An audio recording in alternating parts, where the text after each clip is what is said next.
Hey guys, so welcome back to the channel. This is how to transcribe audio to text online free.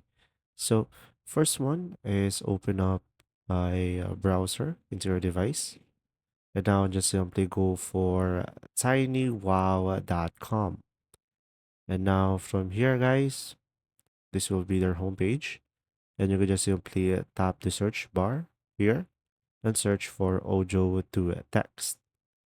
And now over here, if it redirect you to something like this, it will redirect you to the tools tab. Just simply search it again. And from here, they will have one tool over here and select it.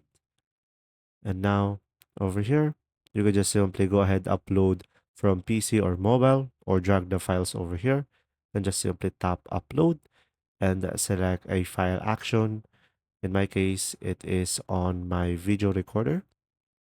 And now from here, I will record my voice. Now guys, once you have uploaded the file, just simply, of course, wait for some time. And from here, just simply check the captcha and wait for it. And after that, just simply select download and save to a device. And you should have the text file by now.